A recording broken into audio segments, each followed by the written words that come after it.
para nós, a coisa importante foi ver que Luiz Marinho, com toda essa coisa marcada de regionalista, entendeu? Ele escreveu uma obra extraordinária que tem um pouco de Beckett, um pouco de Ionesco, entendeu? Tem uma coisa surreal, ao mesmo tempo um drama existencial que ninguém praticamente conhecia. Começava a tocar, a água escorrendo pelas costas, e então eu ia levemente com a língua e ficava lambendo cada um desses pingos até a nuca. Quando chegava na nuca, ela se estremecia toda. Ela já estava excitada, parava um pouco de tocar. Dos mamilos, os pingos se transformavam em gotas de cristal. Peraí, isso daqui não é Luiz Marinho, isso daqui é alguma outra coisa. Eu não estou acostumado a ver Luiz Marinho enxergar isso daqui que tem no texto. A poesia que tinha lá, a forma de botar o ser humano. Aquele diálogo lá eu não reconhecia. As poluições noturnas chegam-me como repugnantes vômitos. Uma linguagem que não se usa coloquialmente para falar. Não, é uma linguagem difícil. E foi isso que me deu uma coisa, pois...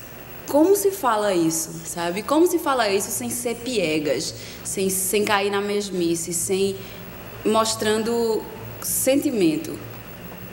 Ao invés de funcionar como um elemento de repulsa, funcionou como um elemento de atração. Um dia, entrou por essa porta uma cadela no cio. Rompimento como que despertado para a vida, cresceu, aprumou-se e foi atrás cheirar a cadela. Ela, como todas de sua espécie, esquivou-se e, em falso recato, foi se esconder nesse canto da sala. Rompimento tentou tudo para fazer erguê-la sem sucesso.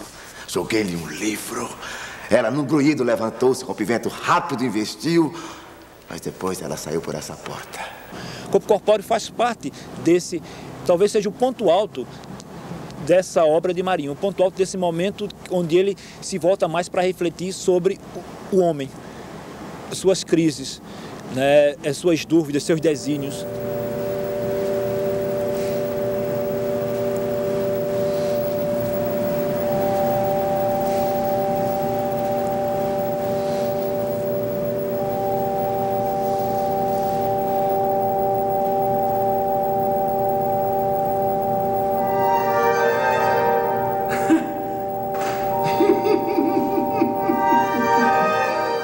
Por se tratar de um autor que tinha uma dramaturgia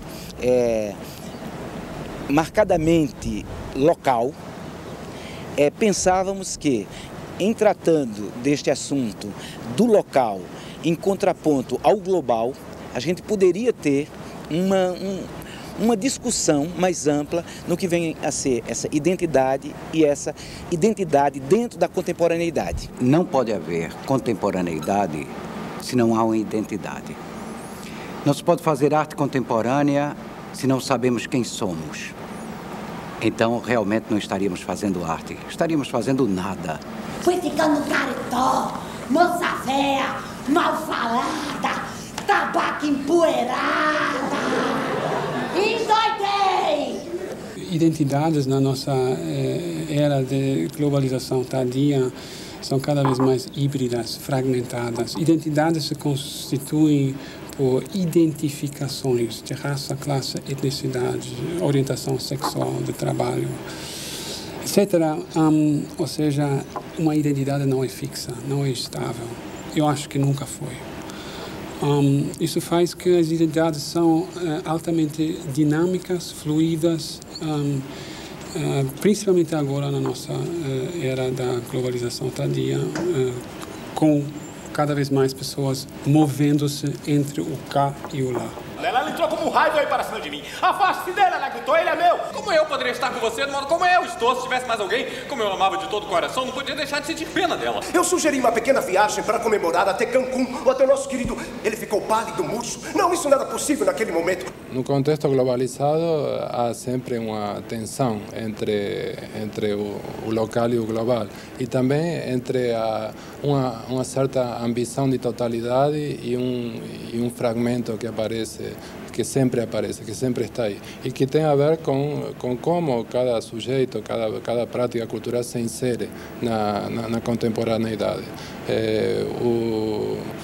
E realmente, às vezes, existe esse confronto entre como ter um pé aqui no local e como, ao mesmo tempo, esse pé está em outro lugar, não? Em outro lugar que supera as dimensões do local. No momento que você está sendo obrigado a dialogar com as outras linguagens, para não falar nos outros conteúdos, cada vez mais a opção por se discutir no interior do fazer teatral é a chave para o teatro contemporâneo. O quê? Você disse seu pé. Eu devia saber. Sim, meu pé. Cubra meu pé. De joelhos. De joelhos. Assim fica mais fácil. Aí, ó. Solte a minha mão. Você quer que eu ajude? E segura a minha mão. Seja Beckett, seja Sófocles, seja Pasolini, seja Jean Genet, seja quem for de um grande dramaturgo, a conexão é este cara trata de um dado importante do ser humano, da condição humana, e que ele vem à tona. E essa dramaturgia faz com que a gente se depare com outras visões de mundo, elas impõem um trabalho diferenciado do ator, elas impõem criar novas plateias. Então, se é isso, é contribuir para um outro teatro no Brasil. Não consigo ver os dedos dos pés. Estou aqui na última fila e não consigo ver os dedos dos pés. Eu acho que Beckett abre assim, as possibilidades imensas para o trabalho do ator e do diretor, porque ele coloca desafios e questões, tanto para o encenador quanto para o ator, que tira todos eles do chão, né? Assim, do chão que é construído, do chão que é da base de formação que nós temos, da base de construção de personagem, de construção lógica, psicológica. Na medida em que os personagens, as criaturas beckettianas aparecem, que a gente é obrigado a se confrontar com elas, a gente perde essa base. Todo mundo perde essa base. Então, tudo que faz essa desarrumação, eu acho que obriga você a repensar o seu fazer, o seu pensar, né? Você e sua sanfona! Quem você pensa que é?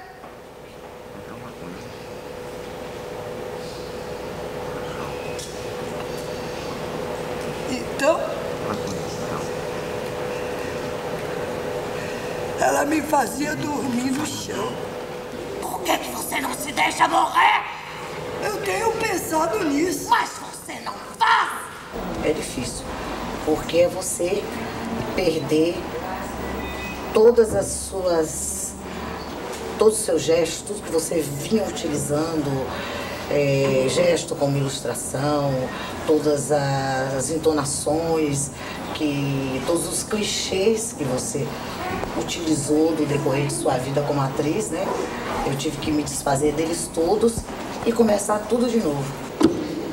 Uma noite, quando estava sentado com o rosto entre as mãos, tremendo da cabeça aos pés, um homem... Você fazer Beckett em qualquer lugar do mundo é uma complicação, porque ou você segue a cartilha e faz uma coisa um pouco de museu, ou você tem que ter um conteúdo próprio muito específico que dê jogo com aquele universo do Beckett. No caso do Marfus, ele, pelo fato de ser uma pessoa de universidade que trabalha com Beckett em profundidade e, ao mesmo tempo, um homem da prática, ele consegue um resultado que é exatamente no campo em que o Beckett é mais interessante, que é o campo das ideias. E o teatro contemporâneo não é outra coisa do que um fórum privilegiado para se discutir as ideias no homem, encarnado no homem. Apresso-me a informar-te sobre a chegada de um funcionário especializado que leva instruções para inspecionar toda a província e especialmente o nosso distrito. Essa informação informação me veio de fonte segura, embora esse inspetor esteja viajando incógnito. Ainda que eu tenha certeza de que Vossa Senhoria alegará não ter nada a esconder, o meu conselho é de que escondesse nada o melhor que possa. O Grupo Galpão tem como principal característica o fato de não ter um diretor. Eles caminham de montagem em montagem, mudando de diretor e de repertório e mantendo em comum a prática teatral cotidiana, feita por aquele grupo de atores. No caso específico do inspetor-geral, eles retomam um clássico da dramaturgia e se apropriam dele, discutindo essa cena do interior dela. Eu acho que não há nada mais contemporâneo do que isso. Ui! Que pronúncia, belíssima! Minha esposa, Ana Andreevna!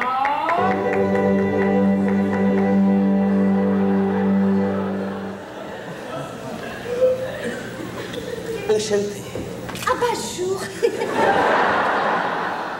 Essa união, né, do clássico com o popular, do erudito, né, e com uma coisa feita diretamente para o público, uma marca bem característica do trabalho do Galpão. Eu acho que é um texto que alinha exatamente esses dois pontos que eu acho fundamentais hoje em dia na discussão sobre a arte contemporânea, que é essa questão da identidade e também da universalidade. Então, eu acho que o tempo inteiro no nosso trabalho nós estamos pegando textos universais, clássicos universais, e dando a eles, assim, com uma grande fidelidade ao que existe dentro desses textos, um ar brasileiro, acho que um ar mineiro, quer dizer, uma maneira de ver um mundo que é nossa. Oh, São Petersburgo! São Petersburgo! Ela é uma comédia com um travo extremamente amargo, né?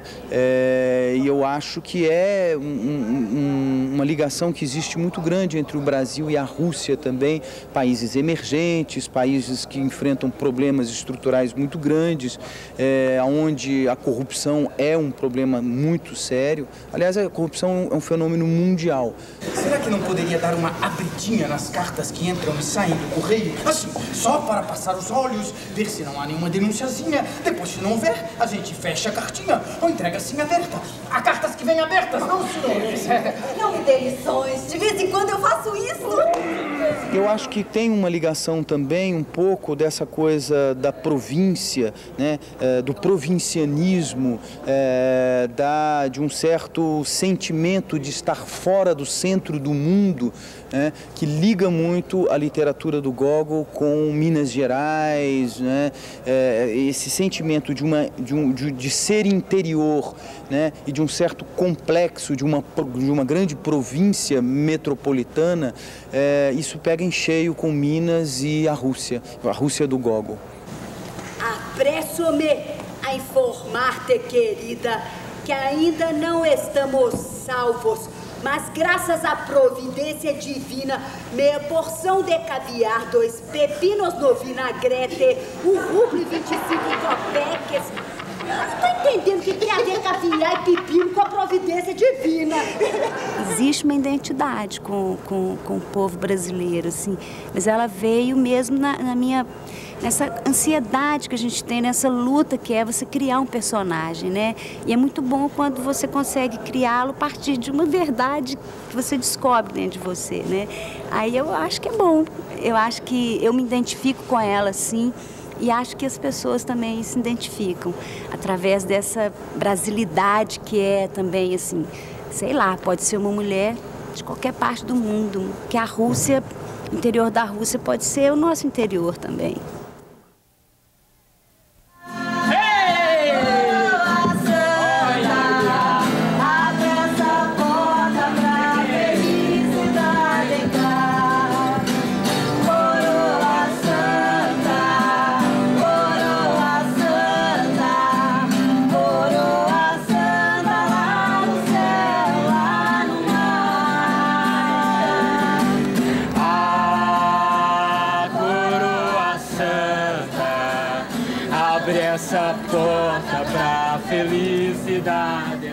Gero Camilo tem 2 espetáculos muito diferentes entre si, mas que são um pouco complementares.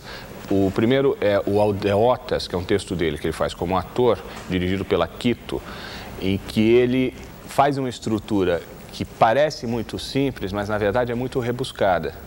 E ganha uma cena na mão da Quito que é absolutamente corpórea. Quer dizer, ela é um espetáculo construído a partir do jogo corporal dos dois atores e que, no entanto, tem uma dramaturgia que é anterior, que também tem uma estrutura bastante pensada. E do jogo dessas duas estruturas é que sai o espetáculo. Se você quiser me masturbar, eu deixo.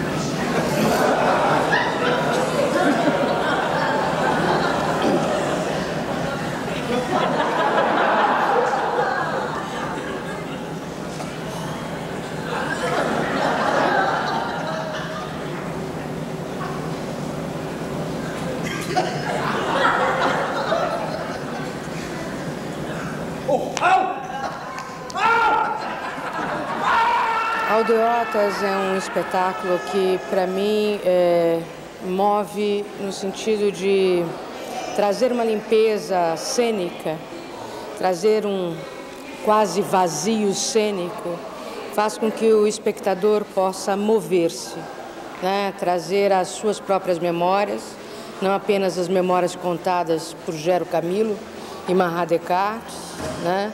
Nas personagens Elias e Levi, mas sim a memória de cada um. Eu acho que dessa forma eu posso tentar tocar a identidade de cada espectador, né? Resgatar nele uma memória não só da infância, mas a memória de um cotidiano que às vezes a gente desperdiça, às vezes até na reflexão do que foi o passado ou do que será o futuro. No centro da Terra, os meninos passam horas, e não é horas de relógio, horas de tempo que não se conta. Passam horas, cantando e dançando, tudo o que fazem. De repente, eles param de uma só vez, sem ensaio. Sente-se um silêncio suspenso em tudo.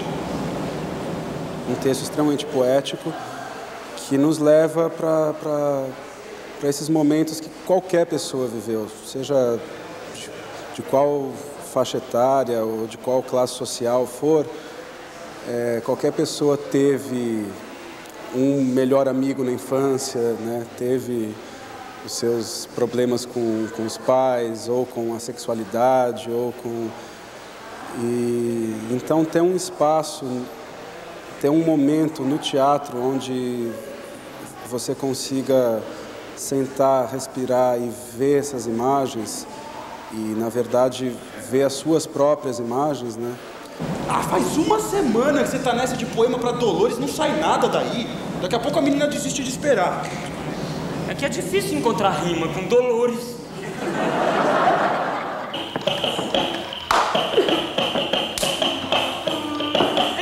No Procissão, a questão da identidade fica mais clara, porque ele resgata não só a música, nesse caso no Procissão, ele atua, dirige e também compõe parte das músicas e toca. Ele resgata uma parte do imaginário do Nordeste que ele trouxe com ele quando foi para São Paulo. E só que dessa vez ele não quebra com uma estrutura sofisticada. Ele tem uma falsa estrutura simples. Ele parece muito espontâneo e, na verdade, é tudo muito comedido, tudo muito pensado. Eu acho que juntando os dois espetáculos, você tem um pouco do que é a cara do Gero, um pouco do que é o trabalho dele. Acorda, Tonho, acorda. Tô acordando. Por sermos de regiões diferentes, por termos culturas diferentes, quando esse encontro se dá, eu acho que a gente busca na arte um pouco a síntese disso, né? E essa síntese vem de uma crença que eu acho que todos os três têm já no trabalho que fazem separados, assim, que é a simplicidade mesmo, a crueza das coisas, encontrar uma poesia direta, direta não no sentido agressivo, né? Mas direta no sentido cru mesmo, sem muita maquiagem. Vós me seis sabe o que é a fome?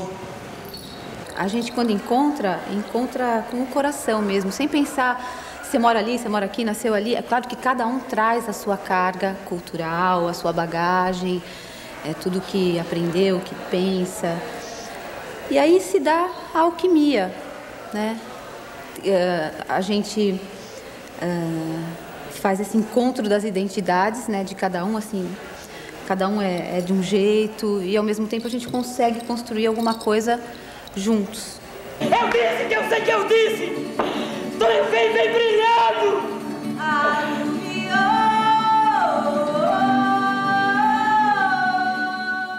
Se o ator, se a atriz, se ele não adentra nesse mundo, nesse universo do chão que ele pisa, dos pássaros, das árvores que ele tem, do sotaque, da língua, do requebrado das cadeiras, o jeito de andar, o sotaque. Se o ator, se ele não mergulha nesse universo da identidade dele, ele não vai conseguir fazer um espetáculo que tenha essa recorrência, né, de falar para o seu próprio povo, sobre o seu próprio povo. Sou Guiomar, professora,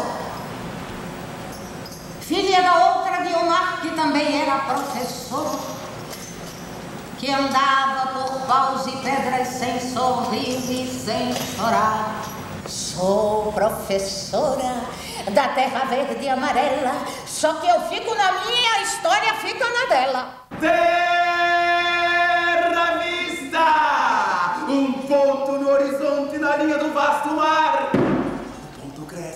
É um monte, é terra, terra fartar! Você não precisa falar a língua, a mesma língua que a pessoa, mas se você traz esse bojo, esse arquétipo, entende? Que é a verdadeira nacionalidade para mim, entende? Então, se você traz isso no seu trabalho e se você tem isso na sua pessoa, você consegue ir para qualquer lugar do mundo, né?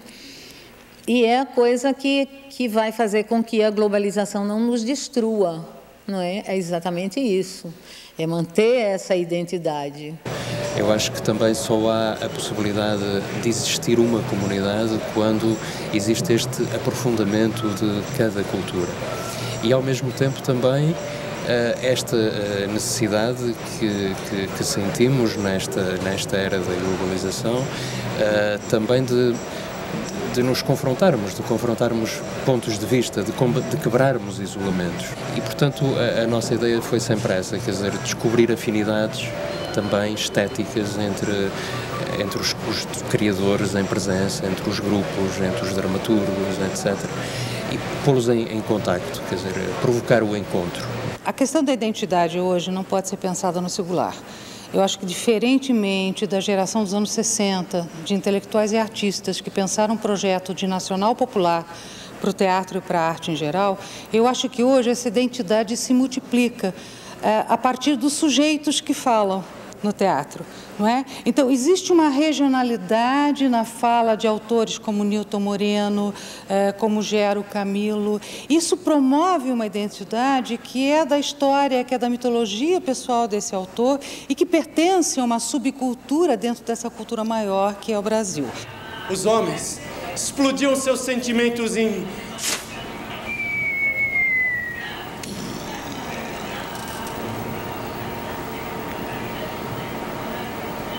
segredava as estrelas, saudades e estima. Nilton Moreno é o dramaturgo mais interessante da geração dele. Ele tem uma mistura de narrativo com dramático que ainda está buscando um equilíbrio perfeito. E tem uma profundidade lírica que não é construída, que é da própria voz dele, o que já é meio caminho andado. Em Agreste, ele encontra um encenador que tira do texto o que há de contemporâneo nele. Então você tem uma encenação que, mais do que ler o texto, constrói com ele uma cena que é perfeita para você entender as questões da cena contemporânea. Tomou coragem. Várias vezes. Minha filha, ponderado começou. Você dormiu com uma mulher? Não, seu padre. Eu dormi foi com o Tevaldo. Que eu acho que a gente começa a trabalhar, escrever, criar arte, né? Numa tentativa de se entender um pouco, né? Eu acho que sempre tem um lugar de busca do entendimento, busca da completude, resolver questões, o que seja. Com o caminhar, eu acho que você vai criando outras camadas de leitura e vai descascando a coisa para você perceber que aquela peça que parecia sobre o seu draminha pessoal é uma peça que pode falar de crueldade, que pode falar de temas que são mais amplos, que abraçam e comunicam para mais pessoas, né? Mas sorria bonito ele.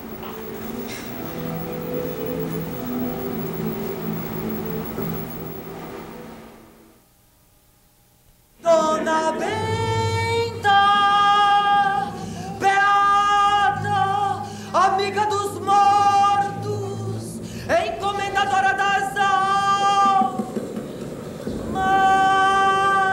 Eu já ouvi!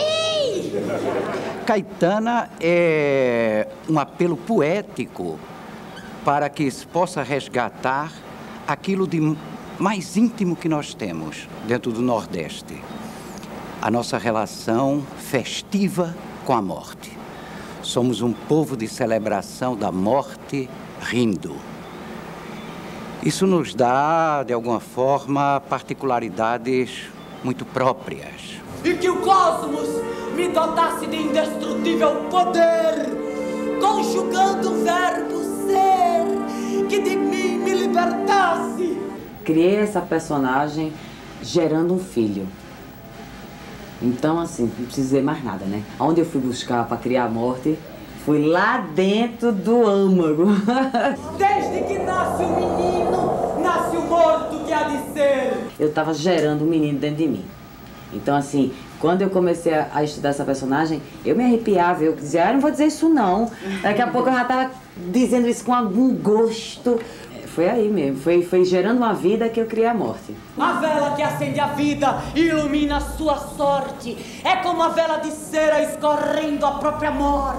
É como a vela do morto alumiando a sua morte. Barco sem vela, sem porto, corpo nem rico nem pobre. É como a vela de um barco que acende o barco no mar. Mas quando o vento se apaga, não se sabe mais voltar. Essa minha Benta eu fui buscar muito no meu interior, não só meu, mas no meu interior Garanhuns, nas lembranças que eu tenho de infância, de rezadeiras, de feira. Todo mundo fala do diabo, que foi anjo até o dia em que endojou. Querendo ser o maior, o mais privilegiado, cheio de presepada e coisa e tal. Oxi! Renovar a linguagem do Nordeste é procurar a essência daquilo que nós somos. E, com isso, trabalhar o contemporâneo. O que é o contemporâneo? Não sei. O que é uma identidade? Procuro, me aproximo dela. O que é o real? Eu não sei se o que estou dizendo a vocês aqui é uma grande mentira inventada ou se realmente é aquilo que é real. Mas pelo menos eu tenho uma certeza. É aquilo que sinto. Belo par, vai casar, verdadeiros amantes vão ser. Saudações, vamos dar. Belo par, vamos dar com tal prazer. Eu nasci num circo. Meu bisavô veio de Portugal, de Coimbra, com circo. Teve os filhos e minha família, por parte de mãe, criou-se dentro da companhia do circo, lá, da companhia do meu bisavô. A Mulher do Trem é um texto de circo feito por atores jovens, respeitando as regras da encenação do circo. Então, você acaba fazendo o verdadeiro patético. Ele funciona como farsa, mas para funcionar como farsa, ele é feito como o melodrama que foi escrito. Eu não queria fazer como faziam naquela época. Não, eu queria buscar na própria história e trazer e tentar um impacto que o circo tinha para aquelas plateias, né? Então, a saída era o ator. E eu não sou um homem. Tu, às vezes. quando é preciso, hein? Mas outras vezes até parece um banana. Se eu sou banana, tu és macaco. Água de Melissa para um rapaz daqueles, só mesmo da tua cachola. Acho que a peça mais difícil como ator que eu já fiz é A Mulher do Trem. Porque é de um tempo, é de uma mecânica, é de uma matemática, que se você erra, perde a piada e acabou. Sou muito feliz. E nessa felicidade não tem, assim, nenhum ponto escuro? Não, papai. Fala sério. Ai, pois bem, vou dizer. Então cita qualquer coisa. Há um ponto. Mas um ponto tão pequenininho desse tamanho, o senhor nem... Não, cota. Aqui não existe essa... Porque todos são de formação acadêmica, então tem toda uma noção de Stanislavskiana, né? Da construção do personagem, para onde vai, porque vem, uma ação, começo, meio e fim, super objetivo, pequenos objetivos. Não tem. Isso não existe. Por exemplo, tem ações minhas que eu entro para pegar uma mala. Ponto. Não sabe por quê. Não... Você vai e pega. E eu lembro muito que eu sofri bastante com isso. Sofri muito porque é muito difícil a gente, apesar, depois de ter toda essa... Na verdade, a gente introjeta essa coisa de saber por que vamos entrar, para onde vamos, para onde saímos. Isso aqui você descarta tudo, é como o Fernando falava que é uma psicologia de galinheiro, né? É super, super superficial, não existe... Você não pensa para dizer as coisas, você diz. Este ano não iremos para São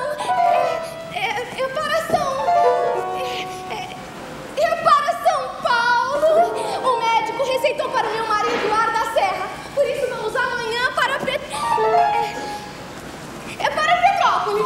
A gente não tem esse jeito que é a nossa identidade como ator brasileiro, né? Esse jeito de fazer teatro se perdeu. E não tem escrito em nenhum lugar, a gente fez faculdade, nunca a gente estudou isso na faculdade, não é? Então, assim, pra gente até foi difícil por causa disso, a construção do personagem, um grande prazer, mas com dificuldade também. Desculpe, parece que eu cheguei um pouquinho antes, não é?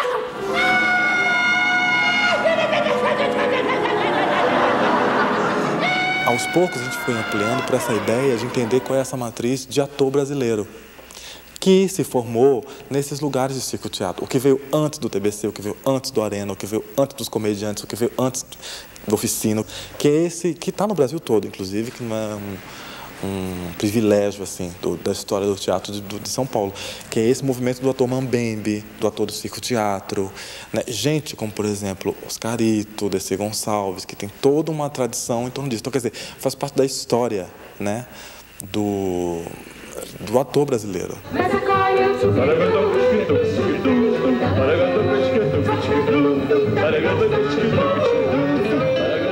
Karen Ascioli hoje é a Maria Clara Machado da nossa geração. O interessante de espetáculos como o Sinfonietta Braguinha é que ela trata a criança como adulto, o que é um pouco uma inversão de grande parte da produção adulta hoje em dia, que trata os adultos como crianças. E nesse caso, no Sinfonietta Braguinha, inclusive, ela fala às nossas crianças, nós adultos, quando éramos crianças, porque são os disquinhos do Braguinha, aquele com as histórias de fadas, recolocado em cena, só que aí com uma grande produção, com uma produção, entre aspas, adulta. Eu acho que essa é uma forma de você formar a plateia muito interessante. É você tratar a produção infantil com a mesma qualidade técnica e artística que você trata o adulto.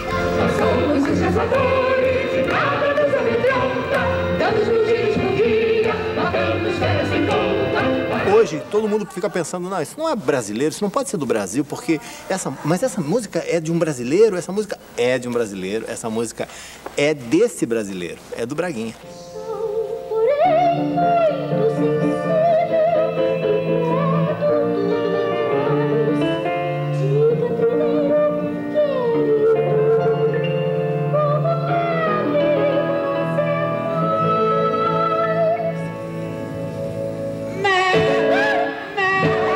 E aí ele compôs, principalmente na década de 60 e depois também, ele compôs muitas músicas que se tornaram verdadeiros hinos infantis.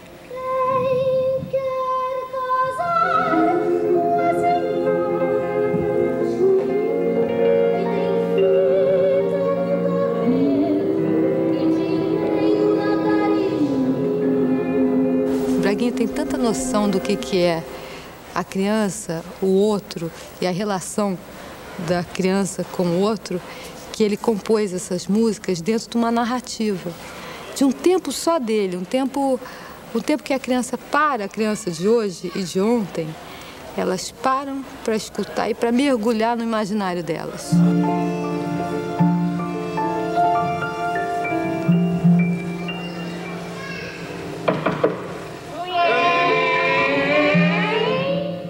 O teatro feito para crianças, que eu não julgo infantil, que eu considero um teatro feito com mais qualidade ainda do que normalmente a gente se sente obrigado a fazer, né?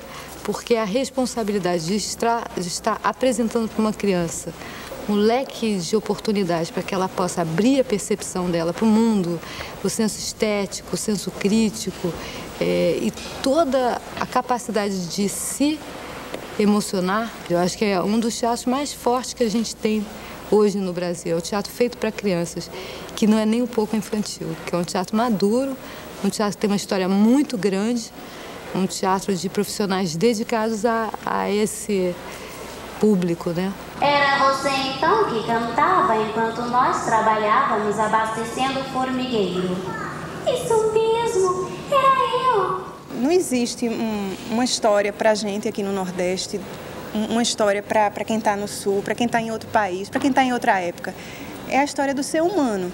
O que você vai fazer com a Laura, pai? Uma deliciosa canja, minha filha. Não seria melhor deixar a galinha viva, pondo ovos normalmente? E você acha normal, Luísa? Uma galinha por ovos de ouro? Mas se botou esse, certamente vai botar outros. Se ela colocou esse, é porque dentro dela deve haver vários outros. Então pra que esperar, mulher? Se podemos ficar ricos de uma só vez.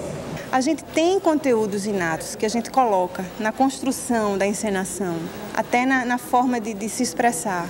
Isso eu acho que faz parte desse aspecto. Mas outros aspectos que são universais, que esse livro aberto, esse lugar dessa encenação, não está delimitado. Ele pode ser em qualquer lugar, ele pode ser em qualquer tempo. É uma história que a gente está contando. Moleiro diz que a infância do rapaz foi particularmente estranha. O Moleiro, para mim, é uma experiência maravilhosa. Ele veio coroar essa coisa do teatro narrado, né, do romance em cena, que vem para mim também resolver um problema muito premente, moderno da dramaturgia, né? Você procura peças e nada satisfaz, não satisfaz o diretor, não satisfaz o ator. Então, essa abertura, esse escancaramento para a literatura, onde você pode pegar um romance, você pode trabalhar com a poesia, com a prosa rasgada, com o que você quiser. Levanta essa guarda, campeão, levanta essa guarda! Muito frequentemente se diz que o que distingue o teatro é o fato do ator estar vivo. E essa afirmativa, que por um lado é verdadeira, muito frequentemente também tende a se transformar em retórica, porque se faz um teatro com o ator ao vivo, mas que não explora as possibilidades do ator ao vivo. A gente, de novo, chega nesse tema do teatro, do ator narrador. O ator que ele é ao mesmo tempo boneco e bonequeiro. O ator que é ao mesmo tempo o títere e o titireteiro. Ele ao mesmo tempo é o personagem e o que mostra o personagem. Diria assim, às vezes resumo isso dizendo que a diferença do ator no teatro para o ator no cinema, mais especialmente, é que no cinema o ator vive e a câmera mostra. E no teatro o ator vive e mostra. Essa podia ser uma das formas de falar no ator narrador. O ator que vive e mostra, diferentemente do cinema, em que o ator vive e a câmera mostra. O ator faz as duas coisas. Então, o ator narrador deveria estar em todos os teatros, em todos os espetáculos de teatro vivo. Depois do sonho diluía-se nas pernas mortas, ele começava a sentir pouco a pouco na boca a saliva. A saliva. Saliva da impotência, o sabor acre da vida. O teatro tem uma natureza de ilusão diferente do cinema. Então, nessa natureza da ilusão do teatro, ele faz com que o público entre e saia da ilusão. E se você está representando em terceira e em primeira pessoa simultaneamente, você está fazendo isso simultaneamente. Você está dizendo é verdade e é mentira sempre. Porque às vezes o teatro diz, é verdade, quando está bem na cena. O Pirandello fazia isso muito bem. E é mentira quando, por exemplo, o ator muda uma coisa e desmonta a cena. O ator desmonta a cena na nossa vista e diz, é mentira, é ilusão. Houve uma tarde que Leduc lhe pediu para ir ver o mar. La mer, on va danser, le long des golfes clairs, avec le fleuve d'argent. La mer, foram ver o mar. Não era preciso levá-lo. Ele ficava ali na estrada vendo o mar.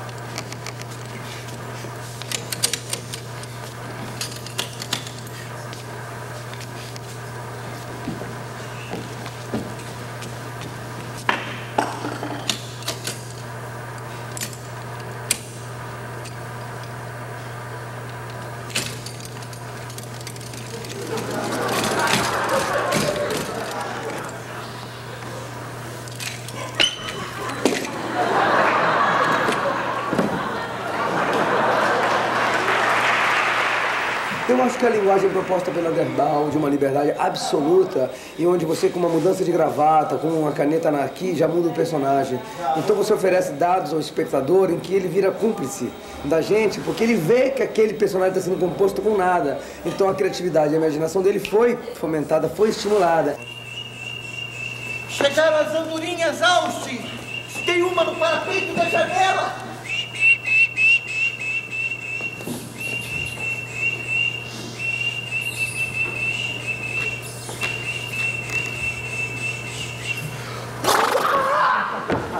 Isso remete a uma coisa que é o princípio do teatro, que é o contador de história, né?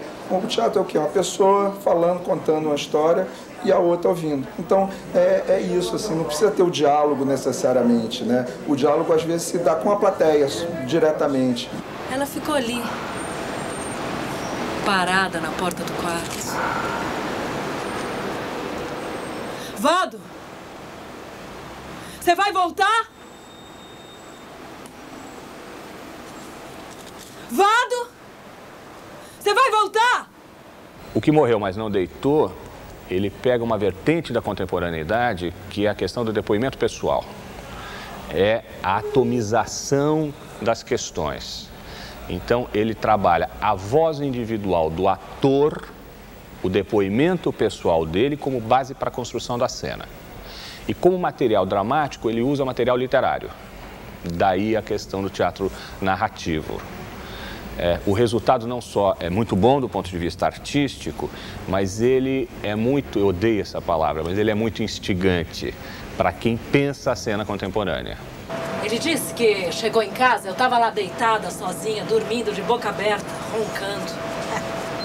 Diz que chegou mais perto, para fechar minha boca, para ver se eu parava de roncar. Aí que ele me viu bem de perto. Quase vomitou. É interessante a gente lembrar que em momento algum a preocupação é fazer com que o teatro narrativo emerja na cena brasileira ou internacional como um gênero puro, porque essa pureza não só nunca existiu, como não é de nenhum interesse das inquietações da estética contemporânea, pelo contrário. A gente vive o tempo das interpenetrações, né? Da atenuação das fronteiras, da eliminação dos muros, sem que cada um dos gêneros ou cada uma das linguagens perca necessariamente a sua identidade. Ou seja, não se trata de uma atabalhoada globalização, como a gente, por enquanto, né, ainda está vivendo a confusão do fenômeno da globalização, muito mais com uma dominação, né, do que com um alargamento das fronteiras do diálogo. Um colega de trabalho me contou que ouviu que uma grande onda do mar invadiria o continente e deixaria todas as cidades do litoral submersas. A vida do teatro narrativo, repleto de imagens, depende substancialmente da participação ativa do espectador. E é lindo porque não é uma participação ativa baseada em movimento físico, deslocamento, né? Mas a imagem que é sugerida, desenhada pelo intérprete só é completada se há uma participação ativa do espectador. Ou seja, acho que a gente pode dizer que a imagem ganha vida entre o intérprete e o público, num espaço intermediário, que é um espaço muito caro à arte contemporânea, né? O entre, esse universo dos intertextos, por exemplo, né? Das entrelinhas, ou dessa vida que existe no intervalo, né? Quando a arte contemporânea fala muito da fisicalidade do vazio, isso é muito presente no teatro narrativo, que é deste vácuo entre o intérprete e o espectador que nasce a vida da narrativa. Sem um pouco de pensamento, os teatros estão perdidos. Que é preciso pensar, meu amigo, pensar agora, pensar junto e pôr essa ocupação bem no centro dos nossos belos teatros. Carta Aberta é uma provocação. Eu diria que é um espetáculo que basicamente só deveria ser visto por gente de teatro. E só há duas possibilidades. Ou você odeia e vai embora logo, e se você não gostar, vai embora nos primeiros 5 minutos, porque não vai mudar muito. Ou é um espetáculo que pode te obrigar a fazer questionamentos muito graves sobre o teu próprio ofício, sobre o que é fazer teatro pra gente no Brasil, mas em qualquer lugar do mundo. É óbvio que há referências específicas a como se faz teatro na França, é um texto do Denis Guénon de alguns anos atrás. Mas tirando um detalhe ou outro, e o fato de que lá há uma estrutura estatal que dá conta das necessidades do cidadão, e aqui no Brasil não, se você esquecer isso, as questões são as mesmas. Uma cama está lá, pode se deitar nela. Nela estão enlaçadas 2 jovens pessoas. Se você quiser, elas estarão nuas. E nós estaremos emocionados, incomodados com a nudez que está lá. Romeu não é Romeu, nem Julieta, nem mesmo a cama de Verona. Mas alguma coisa está lá, que nos afeta por sua presença imediata. Tem um teatro que pode confirmar coisas, confirmar para os espectadores, confirmar preconceitos que ele já tem, confirmar expectativas que ele já tem, confirmar alguns sentimentos que ele já tem. E tem um outro tipo de teatro que pode provocar algumas ideias que o público não tem, que pode provocar alguns sentimentos que ele raramente tem a ocasião de experimentar, ou pode provocar algumas sensações ou algumas indagações, né? Júlio César, os deuses, os heróis, o instante da morte. Não, desculpa. Acho que eu errei o texto. É um texto. O artista, ele tem, eu acho que ele deveria provocar mais a plateia e não ter sempre a preocupação de formar o público para que possa ser visto. A gente sabe que o brasileiro mal aprende a escrever, mal vai à escola. Então, como é que a gente pode esperar que ele seja um espectador autônomo, que decida ir ao teatro? E a gente sabe que teatro, como qualquer outra arte, precisa ser cultivada, né? Você nasce com instinto teatral, porque você é gente. Mas você precisa cultivar, discutir, debater, se interessar. Um aprendizado, né, artístico, ele não se confina no universo da escola e no tempo em que o aluno passa na escola, assim como não se confina no tempo da vida artística de qualquer um artista, de um ator, de um diretor. Né? Esse aprendizado da experiência, né, que vem da experiência, é uma coisa para a vida inteira até a morte. Na medida em que você não está lidando com uma ciência que tem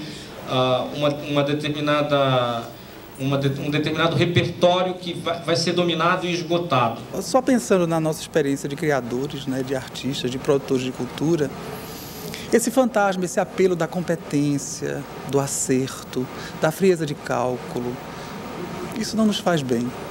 Tem que abrir a porteira, a cancela, tem que procurar o escuro, as raízes mesmo, as identidades. Eu digo no plural porque há mais de uma.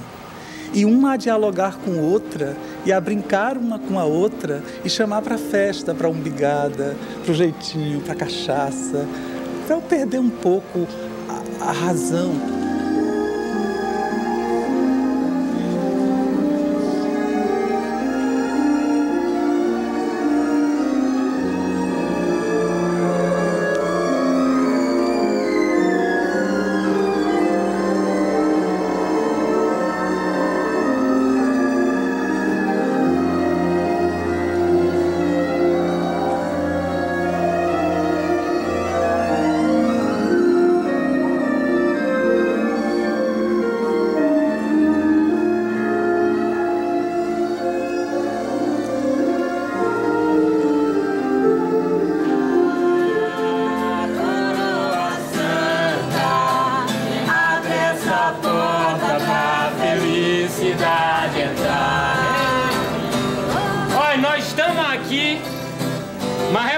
descansar, viu? Então é só um cadinho que nós vamos se acomodar, moda aqui nesse espaço bonito dos artistas que conseguiram pra nós se acomodar. Então nada de ficar contando casos, que eu sei que vai me ser falador, viu? Não vai vir pra ir pra trás não, que eu sei que é turma.